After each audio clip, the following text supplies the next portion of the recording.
Joanne G.C.T. Zeldal was the first scientist who had put up an internationally accepted method to find out the percentage of nitrogen in the food containing proteins. Do let me know what does GCT stands for. Greetings to all in Dr. Abha Chemistry Pathshala. So we move forward to our last but one stoppage of NCERT class 11. So I'm going to talk about Zeldal method, in which we talk about how nitrogen present in food, fertilizers, soil, water, drugs, all these components, the nitrogen present, how to find out its percentage. Once we know the percentage, definitely we know the percentage of proteins, right? So this method is unfortunately not applicable to certain nitrogenous compound. So when nitrogen is present in a cyclic form, that is something like pyridine, or when nitrogen is directly attached to oxygen like nitro compounds, and when nitrogen doubly bonded to nitrogen, something like diazo compounds also, this method is not applicable. Rest all methods, this is a very widely acceptable methods, and not only it's a good method, but questions pertaining to Zeldal, they always find place in all competitive exams. So basically what Zeldal did, Zeldal actually was a brewer, right? So what he did was he digested the protein in sulfuric acid. He digested it well, let it soak in acid for long, so that all the nitrogen which was present converted into first to nitrogen N2 form, and then that converted into the ammonium sulfate, which was then titrated. Very simple calculation, titrated with NaOH to find out the acid left. So just with basic calculations of titrations and stoichiometry, we were able to find out the percentage of nitrogen. I need to explain the calculations. For that I need screen. So let's move over to the screen. Zeldal method. It's a very important method to find out the percentage of, very convenient percentage of nitrogen in an organic compound, right? Okay. And usually the nitrogen which is present in fertilizers like ammonia हो गया, ammonia in fertilizers, urea हो गया, right? और cyanides हो गए, nitrides हो गए, और फूड स्टफ प्रोटीन्स होते हैं जितने भी आपके हेयर हो गया, नेल्स हो गए, और ड्रग्स हो गए, नाइट्रोजनस ड्रग्स होती हैं, ठीक है? इन सब में पता करने के लिए आप यूज़ करते हो, but very important, not applicable on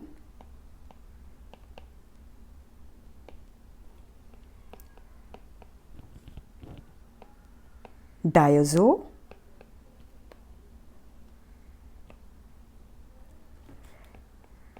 NO2, जहाँ पर नाइट्रोजन ऑक्सीजन से कनेक्टेड है, नाइट्रोजन नाइट्रो कंपाउंड्स के लिए आप इसको बिल्कुल नहीं यूज़ कर सकते। और थर्ड है, अगर आपके पास जैसे पिरिडिन है, जहाँ पर क्यूनोलिन है, जहाँ पर साइक्लिक स्ट्रक्चर में नाइट्रोजन है, यहाँ पर भी नहीं यूज़ कर सकते। बाकी आप सभी में आप इसको यूज़ कर सकते हो। इसका प्रिंसिपल ये है कि आप क्या करते हो, एक स्ट्रॉन्ग एसिड को यूज़ करते हो to digest the nitrogen which is present in the organic compound. वो सारा का सारा नाइट्रोजन एसिड में डाइजेस्ट हो जाता है, और जो नाइट्रोजन रिलीज़ होती है उसको आप टाइट्रेशन की टेक्निक से मेजर करते हो, ठीक है? Let's straight jump on to the procedure में क्या होता है, जो फर्स्ट पार्ट है उसमें आप सबसे पहले जेल्डाल फ्लास्क, ये पहला पार्ट है जेल्डाल फ्लास्क का, और ये आपका सेकेंड पार्ट है, और यहाँ पे इसको मैं थर्ड पार्ट बोलती हूँ। पहले फर्स्ट पार्ट के बारे में बात करते हैं। फर्स्ट पार्ट को आप जेल्डाल फ्लास्क कहते हो। इसके अंदर हम ऑर्गेनिक कंपाउंड डाल देते हैं, इसके अंदर हम ऑर्गेनिक कंपाउंड डालते हैं, और उस ऑर्गेनिक कंपाउंड को हम अच्छे से कॉन्क H2SO4 में हीट करते हैं, डाइजेस्ट करते हैं, rather the word is digest, and we make use of two substances. बहुत इंपॉर्टेंट है, एक हम K2SO4 को यूज़ करते हैं विच इंश्योर्स कि बॉइलिंग पॉइंट, देख ये वॉलेटाइल होते हैं अपने कॉन्क H2SO4 वगैरह, तो ये इसका जो बॉइलिंग पॉइंट है उसको बढ़ाता है ताकि अच्छे से डाइजेशन हो, खूब अच्छे से बॉइलिंग हो। और दूसरा आप करते हो एक कैटलिस्ट यूज़, या तो आप मरकरी का इस्तेमाल कर सकते हो, राइट, और you can use copper sulphate also, right? These two you use as catalyst, right? And K2SO4 to raise the boiling point of H2SO4. अच्छा, इसमें खूब अच्छे से आपका जो भी नाइट्रोजन है ना कंपाउंड के अंदर वो डाइजेस्ट हो जाता है, और जितना भी आपका नाइट्रोजन है ऑर्गेनिक कंपाउंड में, वो H2SO4 की मदद से क्या बन जाता है? अमोनियम सल्फेट, वो बन जाता है अमोनियम सल्फेट, राइट? अच्छा, अब क्या होता है, ये जो अमोनियम सल्फेट है ये आप इसको रिएक्ट कराते हो NaOH के साथ, और आप इसको हीट कराते हो। जब आप इसको हीट करते हो तो आप ये देखिएगा, आपने लिया जो भी आपका अमोनियम सल्फेट आया उसको आपने NaOH के साथ खूब अच्छे से रिएक्ट कराया। देखिए आपको क्या मिलेगा, इसमें सिंपल रिएक्शन होगी, Na2SO4 मिलेगा, आपको पानी मिलेगा और आपको अमोनिया मिलेगी, ठीक है? सारा का सारा जो नाइट्रोजन है गाइस, ध्यान दीजिएगा, वो अमोनिया में आ गया। सो अगर हम इस अमोनिया को मेजर कर लें या इसमें नाइट्रोजन को मेजर कर लें तो हमारा मेथड बड़ा इजी हो जाएगा, राइट? सो फर्स्ट स्टेप में हमने नाइट्रोजन को डाइजेस्ट कराया H2SO4 में to convert it to ammonium sulphate.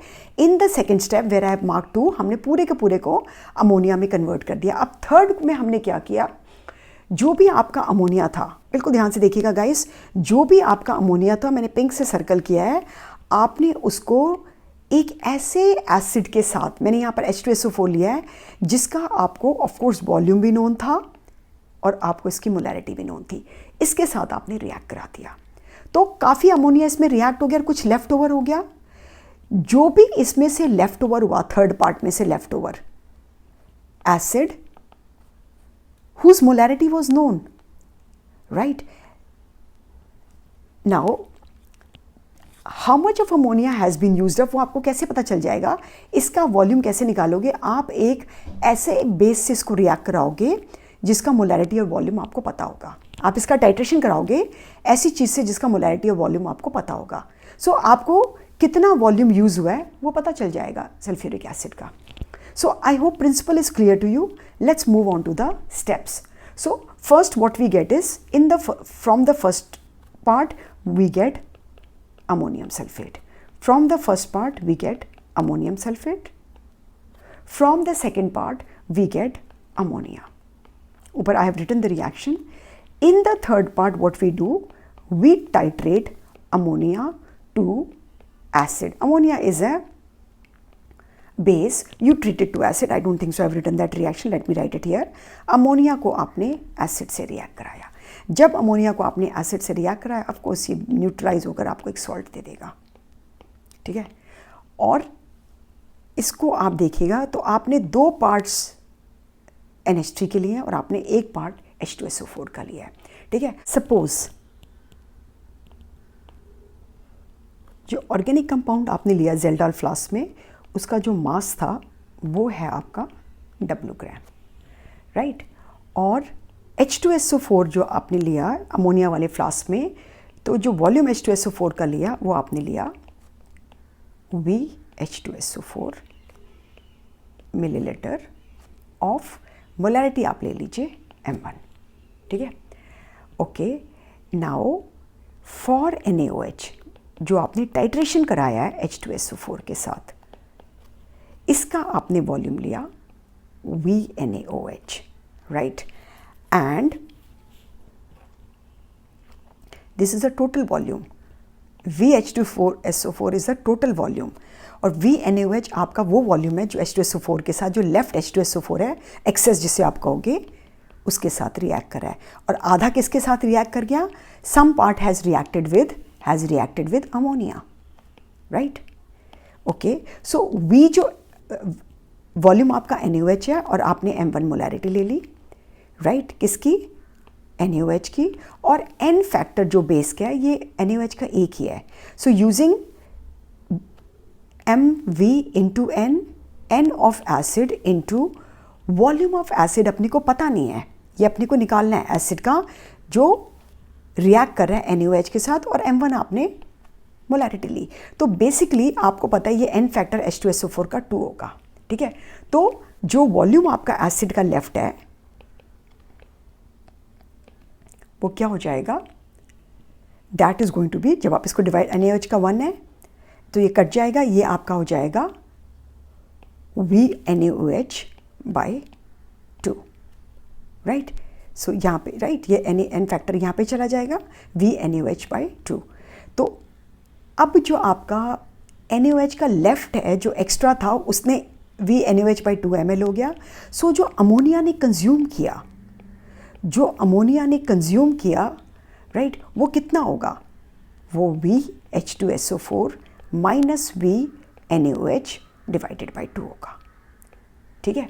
इतना ml अमोनिया ने कंज्यूम किया, right. Right now if you look at the reaction, आपको पता है कि जो वॉल्यूम ऑफ H2SO4 है, जिसे आपने लिखा है VH2SO4 minus VNaOH divided by 2, ये M1 मोलैरिटी का है। और अगर आप ऊपर रिएक्शन को देखिए, जो H2SO4 का लगेगा, अमोनिया उसका डबल लगेगा। अगर गाइज ये पूरा का पूरा जो कैलकुलेशन है ये आपका H2SO4 के लिए है, तो अमोनिया के लिए क्या हो जाएगा, 2 टाइम्स हो जाएगा V of H2SO4 minus V of NaOH by 2 into molarity, ठीक है। ये आपका किसका हो जाएगा, अमोनिया के लिए। कहाँ से आपने रिलेशन लिया, क्योंकि ये H2SO4 का था। 1 मोल किसको न्यूट्रलाइज कर रहा है, 1 mole of H2SO4 2 mole of ammonia को न्यूट्रलाइज कर रहा है। ये अपना कैलकुलेशन यहाँ से आया, ठीक है। अब अपने को पता है गाइस कि 1 लीटर में 1 मोलर्स अगर अमोनिया है तो इसका मास क्या होगा, मोलर मास होगा, दैट इज़ 17 ग्राम। और इसमें नाइट्रोजन कितना होगा, 14 ग्राम्स। वंस अगेन, अगर आपके पास 1000 ml है ऑफ 1 मोलर अमोनिया है, तो इसमें अमोनिया का जो मास होगा वो 17 ग्राम होगा और नाइट्रोजन का जो मास होगा वो 14 ग्राम्स होगा, ठीक है बच्चे। So guys, 2 times VH minus VNaOH by 2 into M1, अगर आपने इतना वॉल्यूम लिया, ठीक है, ऑफ M1 मोलैरिटी, तो आपका नाइट्रोजन कितना हो जाएगा guys, it is going to be 14 divided by 1000 into 2 times V of H2SO4 total minus V of NaOH by 2, right, ठीक है। और अगर आपने इन W परसेंटेज निकालनी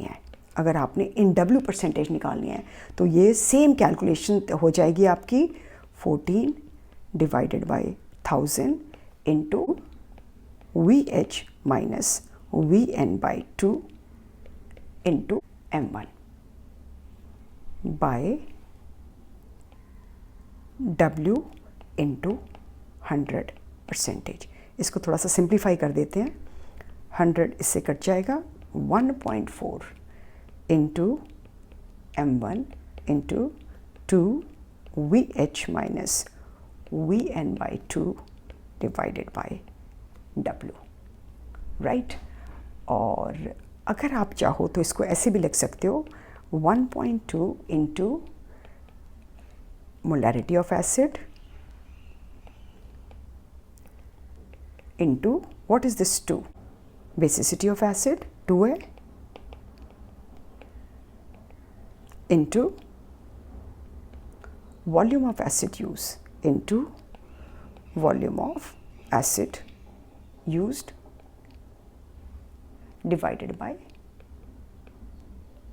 mass of OC organic compound taken. आपको पता है n factor into molarity will give you normality. आप लिख सकते हो 1.4 into molarity into, अगर मोनोबेसिक है, अगर एसिड मोनोबेसिक है तो आप बेसिसिटी को हटा के सीधा वॉल्यूम ऑफ एसिड यूज लिख सकते हो, volume of acid used, right, divided by mass of OC, right, mass of OC. Guys, जो वॉल्यूम एसिड का यूज है और जो मोलैरिटी एसिड की है ना, और अगर आपको पता है बेसिसिटी 1 है तो मोलैरिटी को आप डायरेक्ट नॉर्मेलिटी से भी कर सकते हो, डायरेक्ट रिप्लेस करते हो नॉर्मेलिटी से, अदरवाइज आपको पता है मोलैरिटी और नॉर्मेलिटी में क्या रिलेशन होता है। तो ये आपको परसेंटेज ऑफ नाइट्रोजन दे जाएगा ज़ेल्डॉल से। ज़ेल्डॉल का जेई और नीट के पर्सपेक्टिव से बहुत इम्पोर्टेंस है, बहुत इम्पोर्टेंस है, ठीक है। So that was all about the Zeldal method. I hope it is understood to you now that why do we add NaOH in the first step, and what is the purpose of you writing a balanced reaction, and what if we do not add copper in the Zeldal flask, right? So there can be questions from any part of the apparatus. This method has a disadvantage. The method is very accurate, but the method is slow when it comes to taking the measurement. So in my next lecture, I'm going to talk about a faster way to calculate percentage of nitrogen in an organic compound. So till then, take care of yourselves. God bless. Stay blessed.